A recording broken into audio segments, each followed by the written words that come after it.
Welcome to this reading of Chapter 1 of The Secret Door to Success. In this chapter, we're going to look at a powerful idea that success isn't really hidden from us, but often blocked by things we've built ourselves, like doubt, resentment, or discouragement. There's a strong theme here about the walls in our lives, and how our thoughts, words, and attitude can actually bring those walls down. It's simple, but also pretty deep when you think about it. Let's get into it. Chapter 1. The Secret Door to Success. So the people shouted when the priests blew with the trumpets.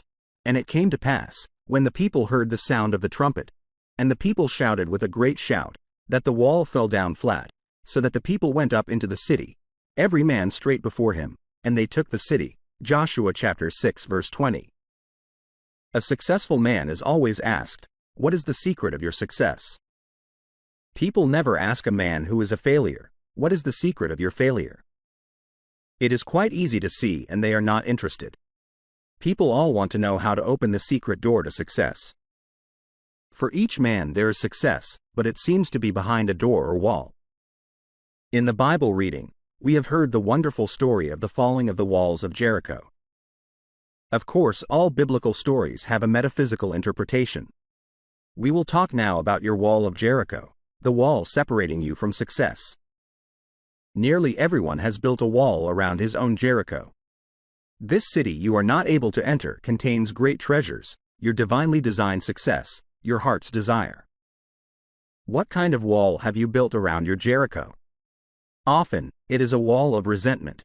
Resenting someone, or resenting a situation, shuts off your good. If you are a failure and resent the success of someone else, you are keeping away your own success. I have given the following statement to neutralize envy and resentment. What God has done for others, He now does for me and more. A woman was filled with envy because a friend had received a gift. She made this statement, and an exact duplicate of the gift was given her, plus another present. It was when the children of Israel shouted that the walls of Jericho fell down. When you make an affirmation of truth, your wall of Jericho totters. I gave the following statement to a woman. The walls of lack and delay now crumble away, and I enter my promised land, under grace. She had a vivid picture of stepping over a fallen wall, and received the demonstration of her good, almost immediately. It is the word of realization which brings about a change in your affairs, for words and thoughts are a form of radioactivity. Taking an interest in your work, enjoying what you are doing, opens the secret door of success. A number of years ago, I went to California to speak at the different centers, by way of the Panama Canal, and on the boat, I met a man named Jim Tully. For years he had been a tramp. He called himself the king of the hobos. He was ambitious and picked up an education. He had a vivid imagination and commenced writing stories about his experiences. He dramatized tramp life, he enjoyed what he was doing, and became a very successful author. I remember one book called Outside Looking In. It was made into a motion picture. He is now famous and prosperous and lives in Hollywood. What opened the secret door to success for Jim Tully? Dramatizing his life, being interested in what he was doing, he made the most of being a tramp. On the boat, we all sat at the captain's table, which gave us a chance to talk. Mrs. Grace Stone was also a passenger on the boat. She had written The Bitter Tea of General Yen, and was going to Hollywood to have it made into a moving picture. She had lived in China and was inspired to write the book. That is the secret of success, to make what you are doing interesting to other people. Be interested in yourself, and others will find you interesting. A good disposition, a smile, often opens the secret door. The Chinese say, a man without a smiling face must not open a shop. The success of a smile was brought out in a French moving picture in which Chevalier took the lead. The picture was called With a Smile. One of the characters had become poor, dreary, and almost derelict. He said to Chevalier, "What good has my honesty done me?" Chevalier replied, "Even honesty won't help you without a smile."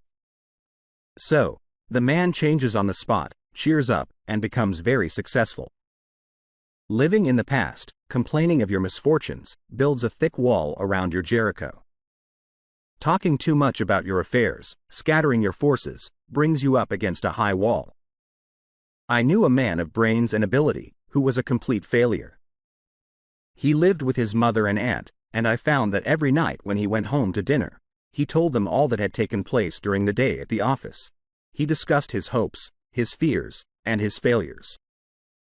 I said to him, "You scatter your forces by talking about your affairs. Don't discuss your business with your family. Silence is golden." He took my lead. During dinner, he refused to talk about business. His mother and aunt were in despair. They loved to hear all about everything, but his silence proved golden. Not long after, he was given a position at $100 a week, and in a few years, he had a salary of $300 a week. Success is not a secret, it is a system. Many people are up against the wall of discouragement. Courage and endurance are part of the system. We read this in lives of all successful men and women. I had an amusing experience which brought this to my notice. I went to a moving picture theater to meet a friend. While waiting, I stood near a young boy, selling programs. He called to people passing, "Buy a complete program of the picture, containing photographs of the actors and a sketch of their lives." Most people passed by without buying. To my great surprise, he suddenly turned to me and said, "Say, this ain't no racket for a guy with ambition." Then he gave a discourse on success.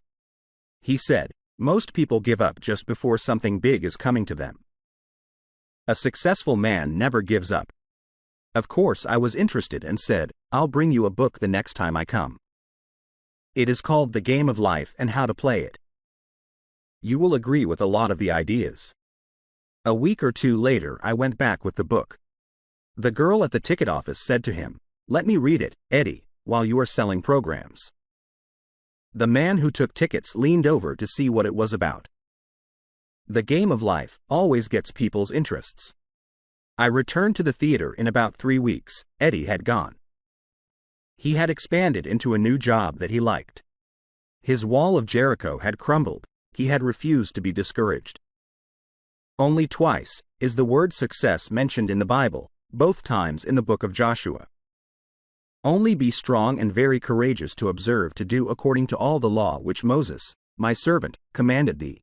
Turn not from it to the right nor to the left, that thou mayest have good success whithersoever thou goest. This book of the law shall not depart from thy mouth, but thou shalt meditate therein day and night, that thou mayest observe to do all that is written therein. For then shalt thou make thy way prosperous, and thou shalt have good success. Turn not to the right nor to the left." The road to success is a straight and narrow path. It is a road of loving absorption, of undivided attention. You attract the things you give a great deal of thought to. So, if you give a great deal of thought to lack, you attract lack. If you give a great deal of thought to injustice, you attract more injustice. Joshua said, "And it shall come to pass, that when they make a long blast with the ram's horn, and when ye hear the sound of the trumpet, all the people shall shout with a great shout, and the wall of the city shall fall down flat, and the people shall ascend up, every man straight before him." The inner meaning of this story is the power of the word, your word which dissolves obstacles and removes barriers. When the people shouted, the walls fell down. We find in folklore and fairy stories, which come down from legends founded on truth, the same idea: a word opens a door or cleaves a rock. We have it again in the Arabian Nights story, Ali Baba and the 40 Thieves. I saw it made into a moving picture. Ali Baba has a secret hiding place, hidden somewhere behind rocks and mountains. The entrance may only be gained by speaking a secret word. It is, "Open Sesame." Ali Baba faces the mountain and cries, "Open Sesame," and rocks slide apart. It is very inspiring, for it gives you the realization of how your own rocks and barriers will part at the right word. So let us take the statement. The walls of lack and delay now crumble away, and I enter my promised land, under grace. So that was chapter 1 of The Secret Door to Success. For me, the big takeaway here is that success isn't something far away. It's already there, but sometimes we're the ones blocking it without realizing. And something as simple as changing our thinking, our words, or even our attitude can start breaking those walls down. That idea of the right word opening doors really stands out. It makes you think about what you're saying to yourself every day.